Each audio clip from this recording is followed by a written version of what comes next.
I was reading the other day that Barratts, the house developers, now I'm not going to quote this perfectly because it has just literally sprung up in my head, they're giving their staff a 6-month pay rise, like an inflation pay rise. And then at the end of the 6 months, it gets taken back. So it's kind of like to help them with the cost of living rises. I don't know how I feel about that because I was talking to my wife about it, and it said I almost feel like Barratt's there of missing the point about inflation because very rarely does inflation turn to deflation. Inflation just turns from rampant to 2%. So taking wages back of somebody, stuff isn't going to have got necessarily any cheaper. Stuff's just going to have getting more expensive at a slower rate. Yeah, and also what you're doing by doing that, if everybody did that, you cause hyperinflation, and then it only pulls back a little bit, and then your wages drop. So they're actually long run, a year later, that actually makes it a lot harder for Barratt's employees. It doesn't make it harder for them if they're the only ones doing it. It's actually might be kind of smart, to be honest with you. But if everybody gets that idea, for example, I believe that California has just released an inflation stimulus. Is that true, or is that an article that I actually saw? I read that. Yeah, they're looking to try and get more money in Californian pockets to help pay for inflation. They've obviously not learned why that was, why that's happened. God. What are you thinking? It's just adding more to the fire. But we're talking about inflation because, and that's actually a very interesting thing they brought up with Barratt's, because the labour numbers, did they come out today or did they come out yesterday? So it was this morning, today. Wasn't it?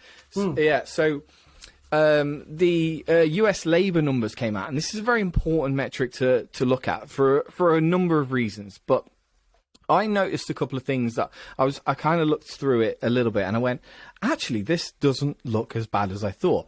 So the bad points that people point out with wage numbers and jobless numbers. What do they actually call it? Non-farm payrolls in that's it. Yep. In the US. When unemployment is very high, as in people have got a lot of people are employed, that's usually the highest before a recession. So that's the bad news that people should be looking out for. Employment is always at its highest before a recession. That's a big piece of information that's being thrown around a lot. Everyone's going, "Oh, it must be a recession because of that." But there was a lot of other information in this job report that was very, very important, that indicated actually we're not in a recession right now. Kathy Wood believes we're in a recession right now. Ray Dalio believes we're in a recession right now. But strategically, we probably aren't in a recession right now because of the proof of today's jobless numbers. It's worth mentioning right here that the UK often mirrors this, so we might see something very similar from the UK coming out soon, and all of Europe and in general the rest of the world mirrors this quite well.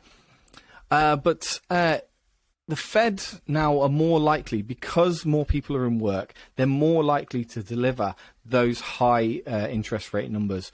It's likely that they will deliver a 1% or their current 75 basis points, 0.75% interest rate rise, which means the UK is going to do that as well. The UK actually said last week, they reckon that the average UK person will be able to deal with 5% interest rates, which is very interesting to see where the target is for the UK and its interest rates.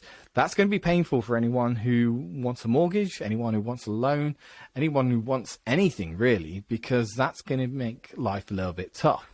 And we have to watch out for that, and we'll probably do an episode on spending and how we spend coming up in the future. However, a lot of different things came out.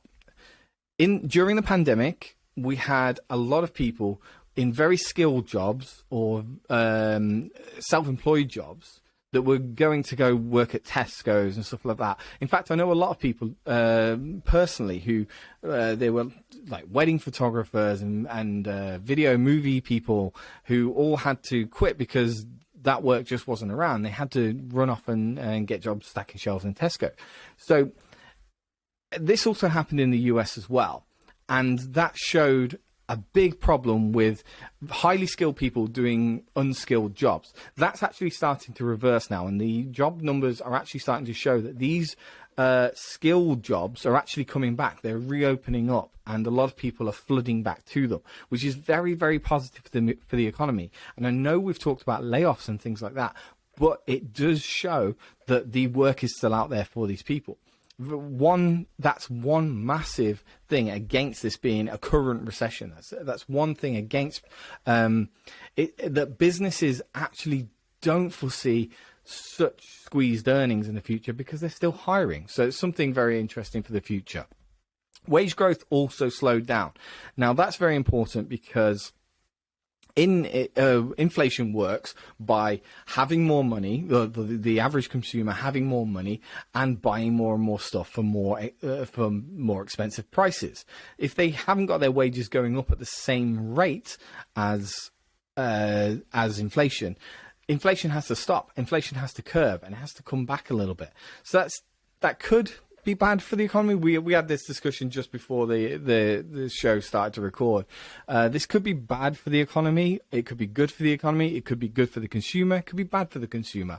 I think it's bad for the people, but good for the economy. So in the short term, it's going to get very hard for people to buy stuff because obviously inflation is still high. Savings, there's lots of still excess savings still. It's going to be very, very hard for people to see their savings dwindle away a little bit. But the economy will benefit from that in the future as inflation comes down. Do you see that in a similar way? Yeah, absolutely. Yeah, one of the things the Fed's got to be careful of is that I was reading the report, and one of the weak spots I saw was that there's about 2 jobs for every 1 person seeking at the moment in America. So that's sort of that can be inflationary in a way that you essentially don't have enough people to produce. Obviously, these jobs need filling. There's a reason. The demand is there.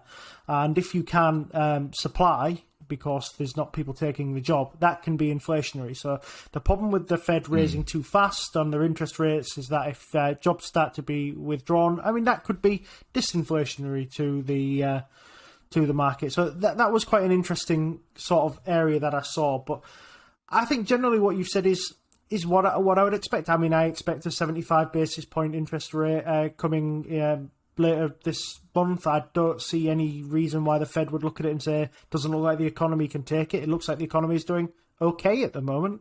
They know they need to slow the economy down. They know they need to slow down demand. And I think that's probably the best way of doing it.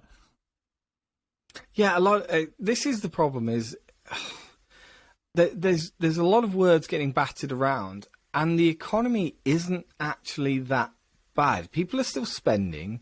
People are still going places. I know it's been very hard in airports. And by the way, I've been flying a lot recently, and I have not had any problems in airports. We went through security, no freaking problem on all of our flights.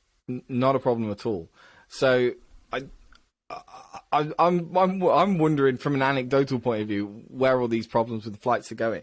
But we did have some pretty, the staff weren't as good as they used to be, I must admit. Whether that's just they're pissed off with their airlines and things these days. But it's just very interesting to see if there aren't. I don't know where I'm going with this. Basically, if there are jobs out there, I think people are going to fill them, and I think that is going to mean everything is going to even out. I think people are still spending, people are still going on holiday. There's too much supply and demand going on holiday at the moment. I think everything is fine for now. It's not to say the sky isn't falling in a year or so, but right now it doesn't feel like a time where I should be sitting with Bury and going, look, I think the world's going to collapse. I need to stop putting money in the market. I think I still need to be finding great businesses and investing in them. And that's it. I think just maybe the final point to make is that America seems to be completely missing the fact that quite a lot of their older and skilled workers, they've died from the pandemic in the last couple of months because, regardless of...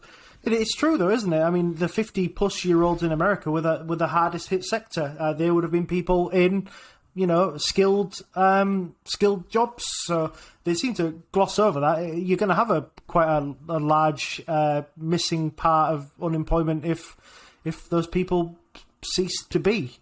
So yeah, but I think that's where did their inheritance go? Where did all their assets go? They went to frickin' millennial spending monkeys, didn't they? All spending the meth dealer. money on Teslas. Yeah, they've all dropped out and gone. Let's say you're someone in your family dies early at like 50 plus. A 50-plus male dies and leaves a lot of money to a millennial who's just spent it all on Yeezys or pictures of Yeezys that NFTs that were going to make loads and they've just lost it all. No, that'd be an interesting transfer of wealth, wouldn't it? If it all went into NFTs, that would be literally the saddest moment in the world ever, wouldn't it? It would be. Oh, we've lost your dad to COVID, and that's obviously very sad. His life's work. It's a couple of $100,000 plus his house, his car, everything. What do you want to do with it? I want a picture of a monkey.